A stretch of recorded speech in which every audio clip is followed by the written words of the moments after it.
இன்றைய தினத்தை மாண்புமிகு முதலமைச்சருடைய தமிழக வெற்றிக் கழகத்துடைய வெற்றி நாளாக வரலாற்றில் நாங்கள் பதிவு செய்கிறோம். பெரியார் அவர்கள் கனவு கண்ட, புரட்சியாளர் அம்பேத்கர் அவர்கள் கனவு கண்ட, பேரறிஞர் அண்ணா அவர்கள் கனவு கண்ட சமூக நீதி, மதசார்பற்ற ஒரு அமைச்சரவையை மாண்புமிகு தமிழ்நாடு முதலமைச்சர் உருவாக்கியிருக்கிறார். இந்த தேர்தலில் என்ன பெரிய வெற்றின்னு கேட்டுட்டு இருக்காங்க எதிர்க்கட்சிகள். இந்த தேர்தலில் பணபலம் தூக்கி எறியப்பட்டிருக்கு. சாதியின் அடிப்படையில் ஏற்படுத்திய தேர்தல் அரசியல் மக்கள் தூக்கி எறிந்திருக்காங்க.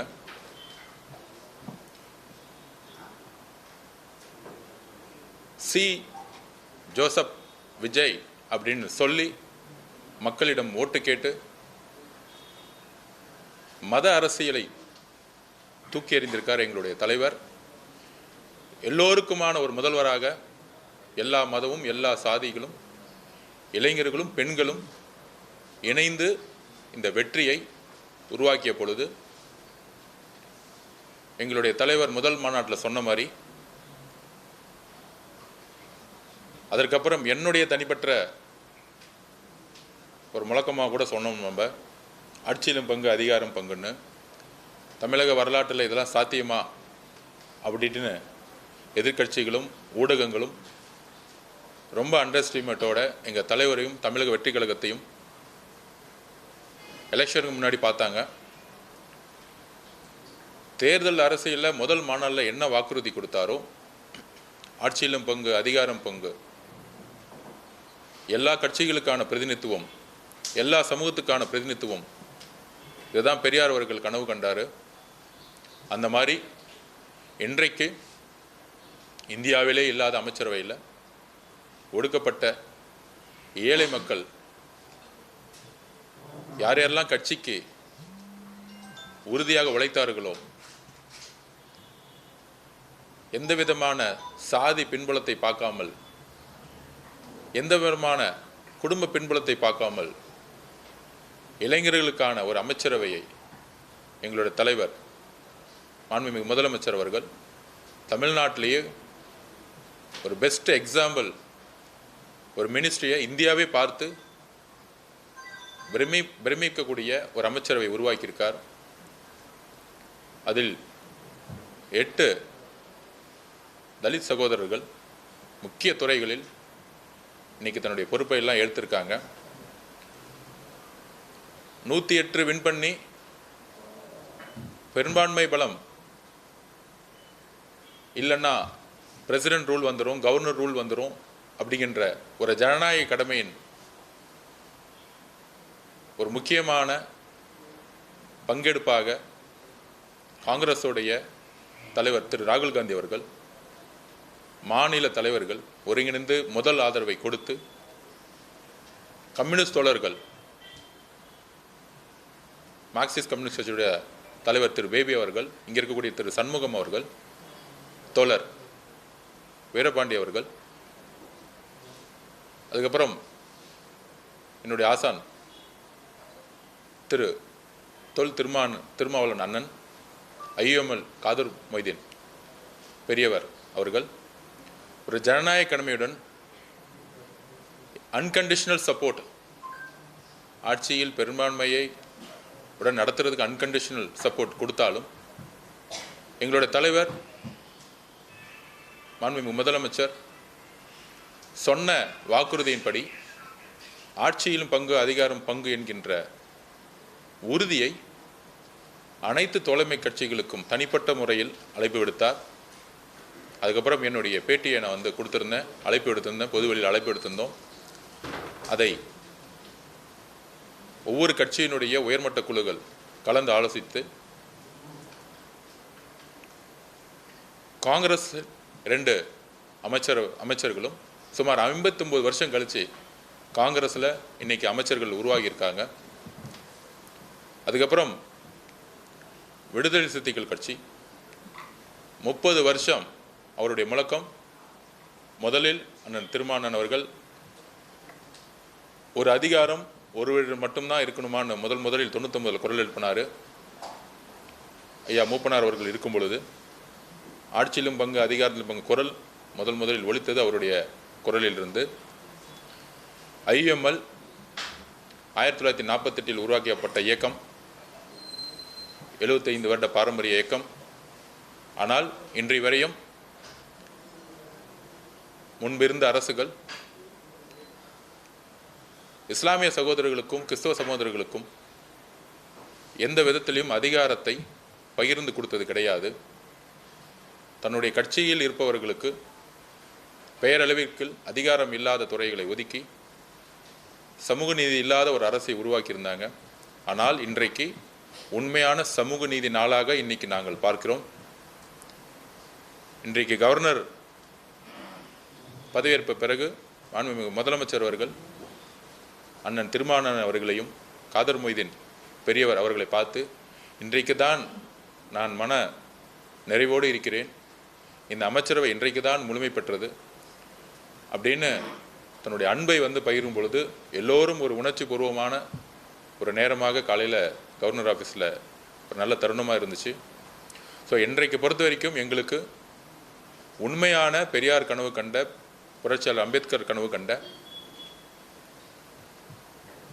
ஒரு சமூக நீதி நாள் இன்றைக்கு தான் முழுமை பெற்றிருக்கிறது. நாங்கள் தேர்தலில் வேலை செய்யும் பொழுது இன்றைக்கு தான் ஊடகங்கள் இவர் இந்த சாதி, இவர் அந்த சாதி அப்படின்னு இன்னைக்கு விவாதிக்கிறாங்க.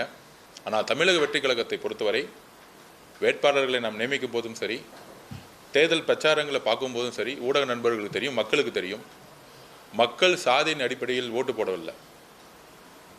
எதிர்கட்சிகள் தவறாக பிரச்சாரம் பண்ணுறாங்க, இந்து அறநிலைத்துறையில் இந்த கம்யூனிட்டிலேருந்து போட்டிருக்காங்கன்னு. ரமேஷ் அவர்களுடைய கம்யூனிட்டி அவர் இருக்கிற வரைக்கும் எங்களுக்கு தெரியவே தெரியாது. தமிழக வெற்றி கழகத்தை பொறுத்த வரைக்கும் எல்லோரும் இளைஞர்கள், பெண்கள் அதிகம். சாதியின் உணவின் அடிப்படையில் எப்பொழுதும் தேர்தல் எதிர்கொண்டது கிடையாது. அப்படி இருக்கும் பொழுது எல்லா துறையிலும் தமிழக வெற்றி கழகத்தில் ஒரு வருஷத்துக்கு முன்னாடி பார்த்துருப்பீங்க, 3 வருஷத்துக்கு முன்னாடி பார்த்துருப்பீங்க, எதிர்கட்சிகள் தமிழக வெற்றி கழகம் வெற்றி பெறவே பெறாது, எங்கள் தலைவர் முதலமைச்சர் ஆகமாட்டான்னு அண்டர்எஸ்டிமேட் பண்ணியிருந்தாங்க. ஆனால் நாங்கள் இளைஞர்கள் எல்லோரும் கடுமையாக உழைத்தோம். தேர்தல் அரசியலில், கட்சியிலுடைய பிரச்சாரத்தில் அப்படி யார் யாரெல்லாம் உழைத்தாங்களோ இன்னும் உழைத்தவர்கள் லட்சக்கணக்கான பேர் இருக்காங்க. அதில் தலைவர் அவர்கள் எந்த விதமான அடிப்படையும் இல்லாமல் அவங்களோட உழைப்புக்கு ஏற்ற மாதிரி ஒவ்வொரு துறையும் அவரே முழு மனதுடன் எல்லாருக்குமான வாய்ப்பை கொடுத்துருக்கிறாரு. அதனால் இந்த பழைய தேர்தல் அரசியலாக இருக்கக்கூடிய இந்த திமுகவும் அதிமுகவும் இவர் இந்த சாதி அந்த மதம் அந்த அரசியல் எல்லாம் தமிழக மக்கள் தூக்கி எறிஞ்சிட்டாங்க. ஒவ்வொரு முடிவும் மதசார்பற்ற கொள்கையிலும் சமூக நீதியின் அடிப்படையிலும் ஒவ்வொரு அமைச்சரும் ஒவ்வொரு நிர்வாகியும் காவல்துறை நிர்வாகிகளும் IAS ஆஃபீஸரும் நேர்மையான முடிவெடுக்கணும்னு முதலமைச்சர் வலியுறுத்தியிருக்கிறாரு. இந்த அரசு அந்த மாதிரி முடிவை தான் எடுக்கும். திருப்பியும் பதிவு பண்ணுறோம், இந்த அரசு பெரியார் அவர்களுடைய கொள்கையிலும் அறிஞர் அண்ணா அவருடைய கொள்கையிலும் புரட்சியாளர் அம்பேத்கர் அவருடைய கொள்கையில் தான் வழி நடக்கும். அதற்காக தான் தேர்தல் அரசியலில் மெஜாரிட்டி இல்லாத போது அதிமுக கிட்ட சப்போர்ட் கேட்டிருந்தா ஈஸியாக கவர்மெண்ட் ஃபார்ம் பண்ணி முடிக்கும். ஆனால் ஒவ்வொரு கட்சியுடைய தோழமை கட்சிகளுடைய நம்பிக்கையை நாங்கள் உருவாக்கினோம். இந்த அரசு மதசார்பற்ற கொள்கையிலும் சமூக நீதி கொள்கையிலும் உறுதியாக இருக்கும் என்பதை காங்கிரஸ் தலைவர் திரு ராகுல் காந்தி அவர்களிடம் வெளிப்படுத்தினோம். அதை அவர் நம்பினார். எங்களுடைய முதல்வர்களும் அவர்களும் ஒரு சகோதரர் போல ஒரு உறவை இன்றைக்கு உருவாக்கி இருக்கிறார்கள். கம்யூனிஸ்ட் தோழர்கள் அவர்களிடம் இந்த மதசார்பற்ற கொள்கையை பற்றி ஒரு நீண்ட விவாதத்தை உருவாக்கணும். இது அதிகாரத்துக்கோ பணபலத்துக்கோ உருவாக்கிய கூட்டணி கிடையாது. அதுக்கப்புறம் விடுதலை சிறுத்தைகள் கட்சி தலைவர் அவர்களிடம் ஒரு பெரிய நீண்ட விவாதம், அவர் கூட இருந்தக்கூடிய தோழர் ரவிக்குமார் அண்ணன், தோழர் சிந்தனை சண்முக அண்ணன் எல்லோரிடமும் எந்த அளவிற்கு இந்த அரசு மதசார்பற்ற கொள்கையிலும் சமூக நீதி கொள்கையிலும் உருவாகி இருக்கிறதை விளக்கினோம். IUML கிட்டத்தட்ட 60 வருஷமாக திமுக கூட்டணியில் இருந்தாங்க. ஏன் இஸ்லாமிய சகோதரர்கள் அமைச்சரவையில் பங்கெடுக்க வேண்டும்? இஸ்லாமிய சகோதரர்களுடைய பொருளாதார பின்புலம் மிக மிக மிக மிக வறுமையான பின்புலம். எல்லா சமூகங்களும் முன்னேறினாலும் மைனாரிட்டின்னு சொல்லக்கூடிய இஸ்லாமிய சகோதரர்களாகட்டும், கிறிஸ்தவ சகோதரர்களாகட்டும், பெண்களாகட்டும், இவங்களுக்கு தலித் சகோதரர்களாகட்டும், இவங்களுக்கு அரசு முக்கிய திட்டங்களை கொண்டு வரணும். நேர்மையின் அடிப்படையில் முக்கியமான திட்டங்களை கொண்டு வரணும். அப்படி கொண்டு வரும் பொழுது இஸ்லாமிய சமூகத்துடைய பிரச்சனைகளை சிறு வயதிலிருந்தே உணர்ந்த ஒரு சகோதரர் அமைச்சராகும் பொழுது கண்டிப்பாக அந்த திட்டங்களை மாற்றம் கொண்டு வருவார். எடுத்துக்காட்டாக PWD ஐவேஸ்ன்னு எனக்கு பொறுப்பு கொடுத்தாலும் விளையாட்டுத்துறை எனக்கு கொடுக்கும் பொழுது 10 வயசுலேருந்தே விளையாட்டுத்துறையில் நான் இருக்கிறேன். நான் ஸ்போர்ட்ஸ் ஹாஸ்டலில் இருக்கிறேன். நான் ட்ரக்ஸை ஒழிக்கணும்னா விளையாட்டை முன்னிலைப்படுத்தணும்னு முதலமைச்சர் இந்த பொறுப்பு கொடுத்துருக்காரு. அந்த மாதிரி எந்தெந்த துறையை யார் யாரிடம் கொடுத்தா வாய்ப்புகளை கொடுத்தா மக்கள்கிட்ட அவங்க 24 மணி நேரம் ஃபோக்கஸ் பண்ணுவாங்கிற ஒரே ஒரு விஷயந்தான் மாண்புமிகு முதலமைச்சருக்கு இருக்கே தவிர இந்த பழைய காலத்தில் இருக்கக்கூடிய 2 கட்சிகளுடைய ஒரு அண்டர்ஸ்டாண்டிங்கோடு இருந்த ஒரு அதிகார பகிர்வு கிடையாது. எந்த கட்சியும் இந்த அதிகார பகிர்வை நோக்கி போனதில்லை. அதனால் ஒரு இயற்கையான ஒரு குடும்பமாக எல்லோரும் இன்றைக்கு சேர்ந்த இயற்கையாகவே சேர்ந்த மக்கள் விரும்பிய ஒரு சமூக நீதி நாளாக இன்றைக்கி மாண்புமிகு முதலமைச்சர் இந்த நாளை பார்க்குறாரு. மக்கள் இன்றைக்கி எல்லா கட்சிகளும் சரி, காங்கிரஸ் கட்சிகளும் சரி, விடுதலை சிறுத்தைகள் கட்சியுடைய தொண்டர்கள் தமிழகம் முழுவதும் முதல் முறையில் அதிகாரத்துக்குள்ளே ஒரு அமைச்சரவையிலுக்குள்ளே வந்த செய்தியை எல்லோரும் தன் வீட்டில் ஒரு பெரிய ஒரு பண்டிகை மாதிரி கொண்டாடுறாங்க. அதில் நெகிழ்ச்சியான தருணம் நேற்று IUML ஆஃபீஸில் திரு ஷாஜகான் அவர்கள் எல்லோரும் இஸ்லாமிய சகோதரர் கட்டி பிடிச்சி ஒரு ஒரு கண்ணீரோட இந்த பொறுப்பை எடுத்ததை நம்ம பார்த்துருப்போம், சோசியல் மீடியாவில் வந்திருக்கோம். ஸோ உண்மையான சமூக நீதினால நாங்கள் இதை பார்க்குறோம்.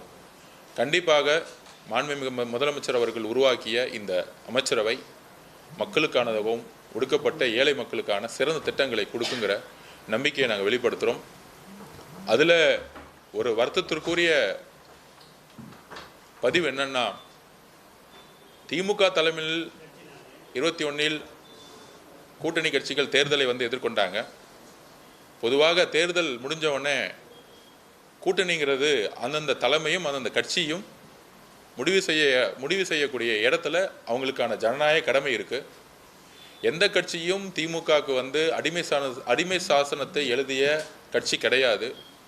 இத்தனை நாள் திமுக கட்சி ஒவ்வொரு கட்சியும் அடிமை சாசனத்துடன் எழுதின ஒரு வரலாறு தான் பார்த்துருப்போம். அப்படி இருக்கும் பொழுது அண்ணன் திரு ராஜா அண்ணன் ஒரு முன்னாள் ஒன்றிய அமைச்சராக இருந்தவர். அப்புறம் அவருடைய பதிவு கூட்ட அண்ணன் திருமாவளவனையும் விசிக தோழர்களையும் பார்த்து திமுக தலைவரும் திரு உதயநிதி அவர்களும் நாங்கள் ஏன் தோற்றோம் என்ற ஒரு ஆராய்ச்சி செய்யறதுக்கு 36 பேர் அப்பாயின்மெண்ட் பண்ணியிருக்காங்க. இன்னும் அவங்களுக்கு புரியல ஏன் தோத்தோன்னு. அரசியலில் ஒரு கட்சியையும் ஒரு தலைவரை தாக்கும் பொழுது ஒரு பெண்ணுடைய உறவை அடிப்படையாக வைத்து எப்பொழுதும் ஒரு பெண்ணை நோக்கிய ஒரு விமர்சனத்தை உருவாக்கிட்டே இருப்பாங்க.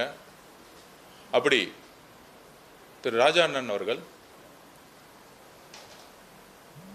வாயில சொல்ல முடியாத அளவிற்கு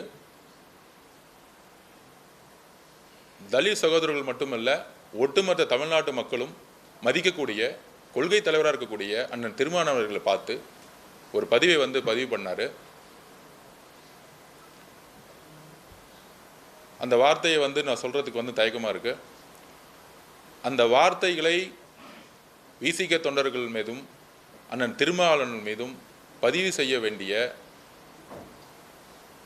ஒரு நோக்கமே நாங்கள் கண்டிக்கத்தக்கது. எதிர்க்கட்சி அரசியலை நாங்கள் வரவேற்கிறோம். நாங்கள் செய்யக்கூடிய தவறுகளை சொல்லும் பொழுது மக்களுக்காக திட்டங்களை மாற்ற முடியும். ஆனால் தனிநபர் விமர்சனத்தையோ ஒரு கட்சியினுடைய தலைவரையோ இல்லை ஒரு கட்சியினுடைய தொண்டர்களையோ பெண்ணுடைய உறவை மையப்படுத்தி பேசுவது இது பெரியார் சொன்னதும் கிடையாது, அறிஞர் அண்ணா சொன்னது. குறிப்பாக பெரியாரும் அண்ணா அவர்களும் கற்றுக் கொடுத்த பாடம் கிடையாது. திமுக எப்பொழுதும் சொல்லும் கடமை, கண்ணியம், கட்டுப்பாடு. இன்றைக்கு திமுக கடமையும் இல்லை, கண்ணியமும் இல்லை, கட்டுப்பாடும் இல்லை. கலைஞர் அவர்களுடன் அந்த 3 கோட்பாடையும் மறந்துட்டாங்க. அதனால தான் இந்த மாதிரி ஒரு துணை பொதுச்செயலாளர் இருக்கக்கூடியவர்கள் இந்த மாதிரி பதிவு பண்ணிட்டு இருக்காங்க. இதற்கு திமுக தலைவராக இருக்கக்கூடிய திரு மு.க. ஸ்டாலின் அவர்களுடைய விளக்கம் என்ன?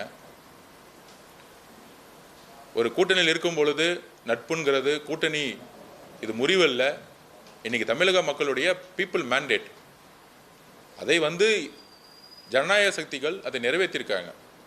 திமுக எதிர்க்கட்சியாக செயல்படும் போது நாங்கள் அரவணைக்கிறோம்.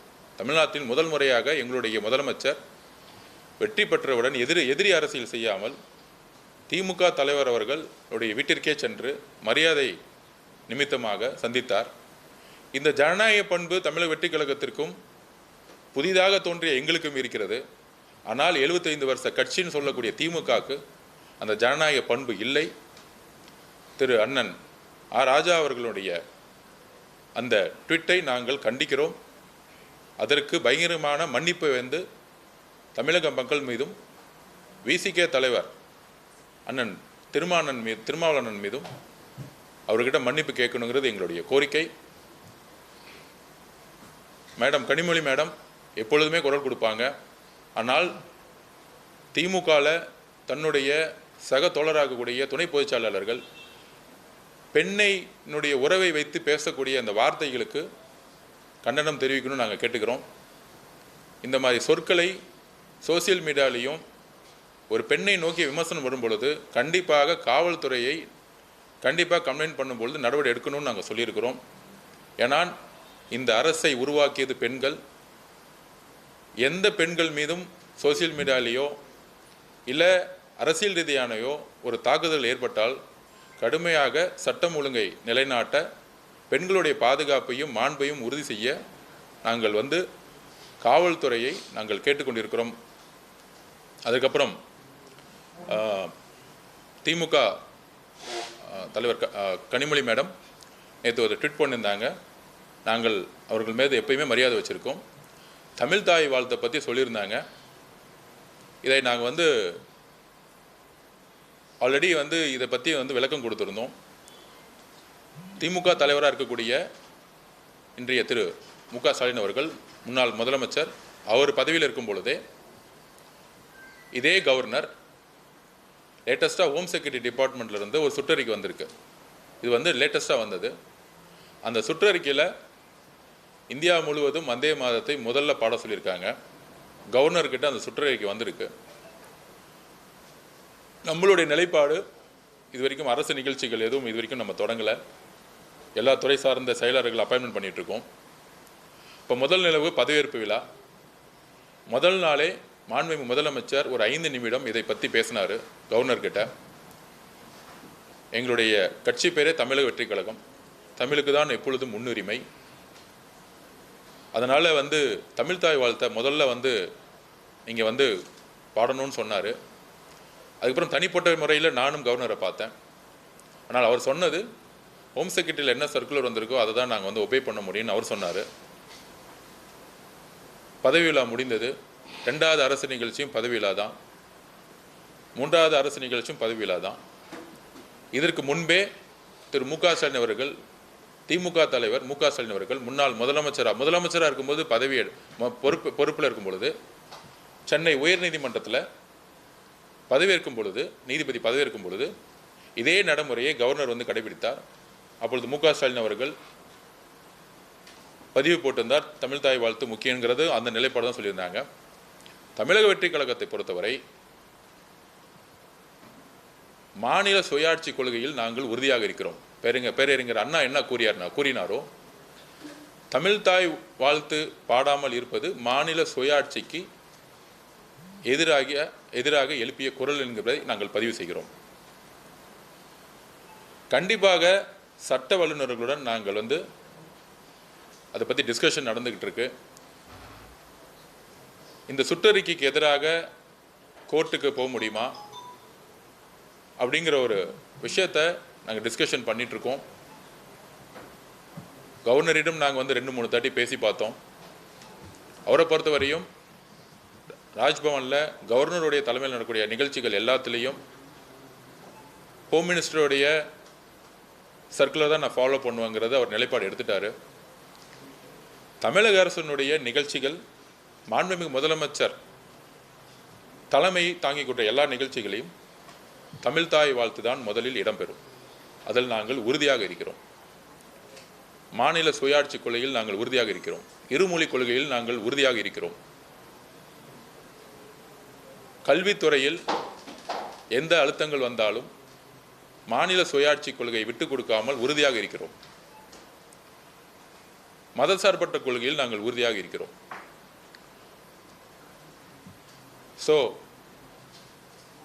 பாராளுமன்ற உறுப்பினர் திருமதி கனிமொழி மேடம் அவர்களுடைய நிலைப்பாடு தான் எங்களுடைய நிலைப்பாடும்.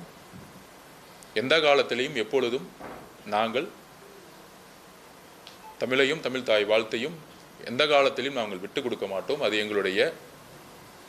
எங்களுடைய உயிர் நாடி அதை என்பதை பதிவு செய்கிறோம்.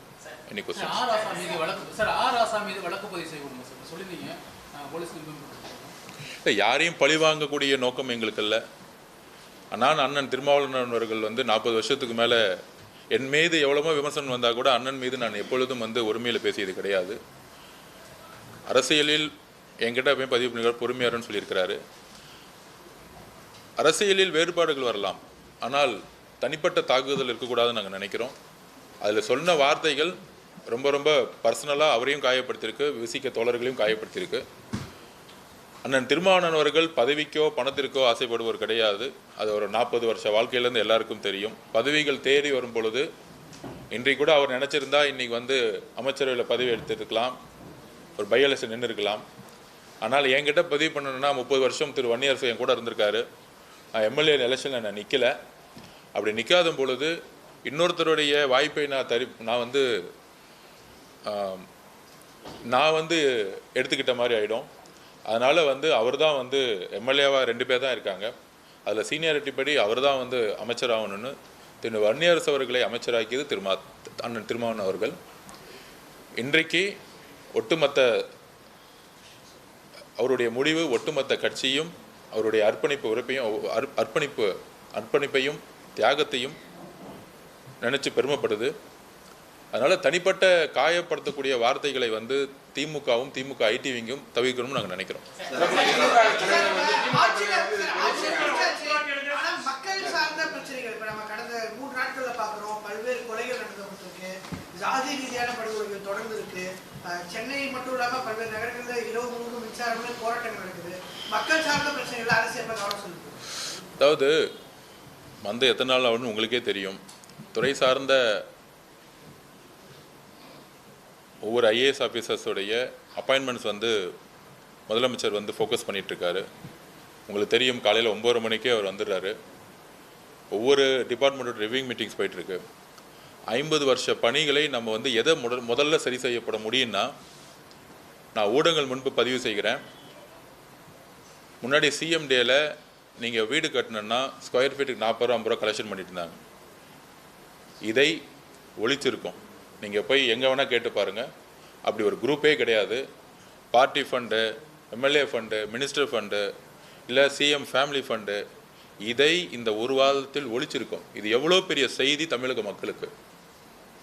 நீங்களே விசாரிங்க. முன்னாடி ரூரலில் நீங்கள் ஸ்கொயர் ஃபீட்டில் ஒரு ஏக்கரில் டிடிசிபியில் போய் அப்ரூவ் வாங்கினா ஒரு பெரிய டீம் வசூல் பண்ணிகிட்ருப்பாங்க. அதை ஒழித்திருக்கோம். டாஸ்மார்க்கில் ஊழலை அமைச்சருக்கான ஃபண்டுங்கிறத ஒழிச்சிருக்கோம். நெடுஞ்சாலைத்துறையில் டோட்டலாக எல்லா டெண்டரையும் ரிவிஷன் பண்ணிகிட்ருக்கோம். பிடபிள்யூடியோட எல்லா டெண்டரும் ரிவிஷன்ஸ் பண்ணிகிட்ருக்கோம். 2 முக்கியமான துறைகளில் எப்போயுமே ஊழல் நடக்கும். பிடபிள்யூடி, ஹைவேஸ், டாஸ்மார்க், இந்த மாதிரி முக்கியமான துறை நேர்மையான அதிகாரிகளை போட்டு 5 ஆண்டுகள் செய்த தவறுகளை ஒருத்தர் மேலே பழிவாங்காமல் என்னென்ன தவறுகள் செய்து நிகழ்ந்திருக்கிறத நாங்கள் எடுத்துக்கிட்டு இருக்கோம். இப்போ இன்னையிலிருந்து அமைச்சருக்கான ஃபண்டோ இல்லை அமைச்சர் பேரை சொல்லிக்கிட்டு அவங்களுடைய குடும்ப உறவுகளோ இல்லை யாருமே எந்த இடத்துலையும் ஈடுபடுறது கிடையாது. நீங்களே பார்த்துருப்பீங்க. ஆற்று மணல் ஏற்றி முதலமைச்சருக்கான ஃபண்டுங்கிறது இல்லை. நீங்கள் பார்த்துருப்பீங்க, கரூரில் எந்த இடத்துலையுமே ஆற்று மணல் ஏற்றுறதில்ல. மைன்ஸில் எங்கெங்கெல்லாம் இல்லீகல் மைன்ஸ் இருக்கோ அதெல்லாம் அந்தந்த கலெக்டர்கிட்ட எடுக்கணும்னு சொல்லியிருக்கோம். ஸோ தமிழகம் முழுவதும் ஒரு 11-12 டிபார்ட்மெண்ட்டில் ஊழல் வந்து கடுமையாக இருக்கும். போக்குவரத்து துறையில் இருக்கும். நீங்கள் போய் ஒரு லைசன்ஸ் கேட்டிங்கன்னா காசு இருக்கும். இன்றைக்கி காலையில் ஒருத்தர் வந்தார், சார் லைசன்ஸ் வாங்குகிற இடத்துலலாம் வந்து பார்த்தீங்கன்னா இன்றைக்கி காசு கேட்குறது இல்லைங்கிறாங்க.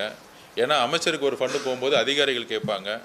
அந்த மாதிரி ஒரு ஷேர் முன்னாடி வந்து ஒரு ஒரு குடும்பத்துக்கு 15%, 11% மினிஸ்ட்ரு, அதிகாரிகள் 7% இப்படின்னு சொன்னக்கூடிய ஒரு 35-36% கான்செப்டை இன்றைக்கு இந்த ஒரு 10 நாள் நாங்கள் தூக்கி எறிஞ்சிருக்கோம். இது ஒரு மிகப்பெரிய மாற்றம், தமிழ்நாட்டுடைய நிர்வாக ரீதியான ஒரு மிகப்பெரிய மாற்றம். அதற்கு முதலமைச்சர் அவர் சொன்ன மாதிரியே ஒரு க்ளீன் கவர்மெண்ட்டை, அது எவ்வளோ பெரிய சாதாரண விஷயம் இல்லை. ஒரு 50 வருஷமாக ஒரே சிஸ்டத்தில் முன்னாடி போன ஆட்சியில் இருந்தவங்க அதிமுக இருக்கும்போது 10% இருந்தது, அதிமுக வந்தவொடனே 12% தான் மாற்றினாங்க. எதுவுமே வந்து மாற்றலை. இன்றைக்கி 0% முதலமைச்சர் குடும்பத்துக்கு எதுவுமே இல்லை, முதலமைச்சருக்கு எந்த விதமான பார்ட்டி ஃபண்டும் கிடையாது, அமைச்சருக்கு எதுவும் கிடையாதுங்கிற ஒரு அரசியலையும் ஒரு நிர்வாகத்தையும் எப்படி உருவாக்கிங்கிறத நாங்கள் பதிவு பண்ணியிருக்கிறோம். நீங்களே மீடியாவே நீங்கள் போய் அனலைஸ் பண்ணுங்கள், எல்லா டிபார்ட்மெண்ட்லையும் போய் அனலைஸ் பண்ணுங்கள். அதனால் இந்த ஒரு பெரிய விஷயத்தை 50 வருஷங்களாக எந்த விதமான அரசியலும் உருவாக்கலை. அதில் நாங்கள் ஒரு நிமிர்ந்த பார்வையுடன் சொல்லிக்கிறோம். இதை 50 வருஷத்தில் உருவாக்க முடியாத மாண்புமிகு தலைவர் எங்களுடைய முதலமைச்சர் அவர்கள் இதை உருவாக்கியிருக்காங்க. முதலமைச்சர் எவ்வளியோ அமைச்சர்களும் அவளி, அமைச்சர்கள் எவ்வளியோ எம்எல்ஏக்கள் அவளி, கட்சியும் அந்த வழியில் தான் நடந்துக்கிட்டு இருக்கு. கண்டிப்பாக இது ஒரு பெரிய நிர்வாக மாற்றம். காவல்துறையில் நல்ல ஆஃபீஸர்ஸ் வந்து இப்போ தான் அப்பாயின்மெண்ட் பண்ணிட்டு பார்த்துருப்பீங்க. கடுமையான நடவடிக்கை, கீழே வரைக்கும் இன்ஸ்பெக்டர் வரைக்கும் அதுக்கான ரிவிஷன்ஸ் போயிட்டுருக்கு. இன்னும் ஒரு மேக்ஸிமம் ஒரு டைம் கொடுங்க, ஒரு 60 நாள் டைம் கொடுத்தீங்கன்னா என்டையர் ஒரு நிர்வாக மாற்றத்தை நீங்கள் வந்து உங்களுடைய கண் முன்னாடி பார்ப்பீங்க. நீங்க பொதுப்பணித்துறையில ஆய்வு கூட்டம் நடத்திருக்கீங்க. மிக முக்கியமா பார்த்தோன்னா பொதுப்பணித்துறை தான். பொதுப்பணித்துறையில முக்கியமானது என்ன பெரிய திட்டங்கள் கொண்டு வர போறீங்க? ஏன்னா ரொம்ப நாளைக்கு டேமும் கிடையாது, ஒண்ணுமே கிடையாது, தடுப்பணை எல்லாம் கட்ட போறீங்க.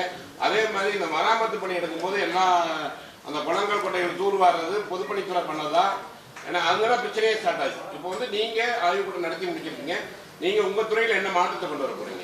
இல்லை, முன்னாடி பொதுப்பணித்துறையினாலே வந்து எப்படி இருக்குன்னா, ஆற்றுல வந்து தூர் வராமலே தூர் வாரிட்டுன்னு பில்லை போடுவாங்க. இப்போ அப்படிலாம் கிடையாது. உண்மையான பணிகள் நடக்கும், அதை நாங்கள் உறுதிப்படுத்துகிறோம்.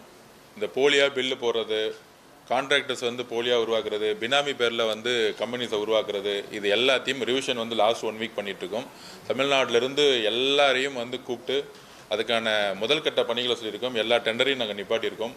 ஒரு 15 நாளில், அதுவும் எலெக்ஷனுக்கு முன்னாடி அந்த 1 மாதத்தை பார்த்தீங்கன்னா பழைய அரசு வந்து திருப்பி வந்துருங்கிற ஒரு பெரிய நம்பிக்கையில் அடுத்த 2 வருஷம் 1 வருஷத்துக்குலாம் டெண்டர் போட்டு அட்வான்ஸ் வாங்கியிருக்காங்க. ஸோ இந்த மாதிரிலாம் வந்து ஒரு அரசு வந்து செயல்பட்டு வந்து யாரையும் குற்றச்சாட்ட விரும்பலை. பழைய தவறுகள் என்னங்கிறது முதல் நான் தெரிஞ்சுக்கணும். ஆக்சுவலாக அதிலிருந்து ஒரு துறையை வெளியே கொண்டு வரணும். அதனால் வந்து 2 ரிவ்யூ மீட்டிங் முடிச்சிருக்கோம் நாங்கள். ஸோ அதே மாதிரி நெடுஞ்சாலைத்துறையிலும் அந்த பிரச்சனை தான் போயிட்டுருக்கு. ஸோ அந்த துறையை வந்து முழுசாக ஒரு 100 வருஷத்துக்கு மேலே இருக்கக்கூடிய துறைகள் இது. இன்றைக்கி இருக்க காலத்துக்குடைய ஒரு டெக்னாலஜி, டேஷ்போர்ட், சாஃப்ட்வேர்ஸ், இன்றைக்கி காலத்துமே அப்டேட் எப்படி பண்ணலாம், இப்போ பிடபிள்யூடியும் ஐவிஎஸ்ஸையும் எப்படி ப்ராஃபிட்டபிள் இன்ஸ்டிடியூஷனாக மாற்றலாம், எப்படி வந்து அமுல் நிறுவனம் வந்து எப்படி ப்ராஃபிட்டபிள் இன்ஸ்டிடியூஷனாக மாறுதோ. ஃபார் எக்ஸாம்பிள் இப்போ பிடபிள்யூ தான் வந்து எல்லா பில்டிங் கட்டுறாங்க. நான் வந்து சிம்பிளாக ஒரே ஒரு கொஸ்டின் கேட்டேன். நம்மக்கிட்ட எல்லா ஸ்ட்ரக்சர் இருக்குது, 6000 பேருக்கு மேலே எம்ப்ளாயிஸ் இருக்கிறாங்க. நம்ம வந்து இன்றைக்கி ஒரு பெரிய நிறுவனங்கள் இருக்கோம், எல்என்டி, டாட்டாலாம் இருக்கிறாங்க. ஒரு கன்ஸ்ட்ரக்ஷன் முடிஞ்சவொடனே 10% 15% ப்ராஃபிட் பண்ணுறாங்க. நம்மளும் அதே மாதிரி ப்ரொபோசல் கொடுத்து நம்மளும் வந்து 10% 15% வந்து பில்டிங் கற்றுக் கொடுத்து நம்மளும் ப்ராஃபிட் பண்ணிட்டா அரசு நிறுவனங்கள் வந்து ப்ராஃபிட் பண்ண முடியுமே. நம்ம உழைப்பை வந்து வெறும் கட்டி கொடுத்துட்டு போகிறதோட எப்படி பெரிய நிறுவனங்கள், கன்ஸ்ட்ரக்ஷன் நிறுவனங்கள் லாபம் பண்ணுதோ, நம்மக்கிட்ட கன்ஸ்ட்ரக்ஷன் கம்பெனிலே ஆர்கிடெக்ட்ஸ் இருக்காங்க, எல்லாம் இருக்கிறாங்க. பெரிய ப்ராஜெக்ட்ஸ் எடுத்து, ஏன் ப்ரைவேட் ப்ராஜெக்ட்ஸே எடுத்து 100 வருஷ கம்பெனிக்கிட்ட ஒரு ஐடென்டிட்டி இருக்குது நம்மக்கிட்ட. எப்படி பிடபிள்யூ டிபார்ட்மெண்ட்டை ஒரு ப்ராஃபிட்டபிள் பிஸ்னஸாக மாற்றணும், அந்த ப்ராஃபிட்டபிள் வரும்பொழுது மக்களுக்கான தேவைகளை அதில் செய்ய முடியும், நமக்கான பில்டிங்ஸை கட்ட முடியுங்கிறத வந்து பதிவு பண்ணியிருக்கோம். அதுக்கான ரிவ்யூ மீட்டிங்ஸ் நடந்துட்டுருக்கு. அதுமாதிரி நெடுஞ்சாலை துறைகளையும் வந்து பார்த்திங்கன்னா 40% ஒர்க் வந்து பார்த்திங்கன்னா ரிப்பேர் ஒர்க்குன்னு சொல்லிகிட்டே இருப்பாங்க.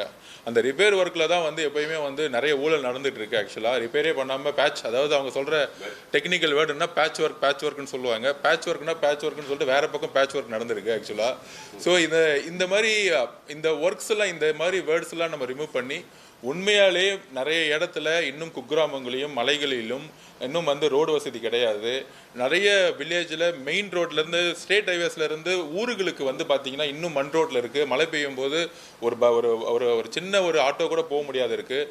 ஸோ குக்கிராமங்களை இணைக்கக்கூடிய லோக்கல் பாடியோடு சேர்ந்து ஹைவேஸ் டிபார்ட்மெண்ட் எப்படி ஒர்க் பண்ண முடியுங்கிறதையும் நாங்கள் வந்து எப்படி உள்ளாட்சித்துறையோடு சேர்ந்து முன்னாடி உள்ளாட்சித்துறையும் ஹைவேஸ் டிபார்ட்மெண்ட்டும் சேர்ந்து ஒர்க் பண்ணது கிடையாது ஆக்சுவலாக. ஸோ இதை வந்து எப்படி ரெண்டு பேரும் சேர்ந்து இணைந்து தமிழகம் முழுவதும் ஹைவேஸ் எல்லாம் வந்து கொண்டு வந்திருக்காங்க. அதில் வந்து கொஞ்சம் நிறைய இடத்துல வந்து ரிப்பேர்ஸ் ஒர்க்ஸ் இருக்குது. ஆனால் வந்து குக்கிராமங்களை எப்படி சேர்ந்து இணைக்கணும், பாமர மக்கள் இணைக்கக்கூடிய இடத்துல எப்படி வந்து நெடுஞ்சாலைகளை உருவாக்கணுங்கிறதுக்கான ஃபஸ்ட்டு ஒரு ரிவ்யூ மீட்டிங் பண்ணி அதுக்கான டிஸ்கஷன்ஸ் போயிட்டுருக்கு. ஒரு 3 மாதம் டைம் கொடுங்க. அதுக்குள்ளே வந்து டோட்டலாக அதுக்கான ரிவ்யூ மேப்ஸ் எடுத்து என்னென்ன திட்டங்கள் புதுசாக கொண்டு வர போகிறோம் அப்படிங்கிறத நாங்கள் பதிவு பண்ணுவோம்.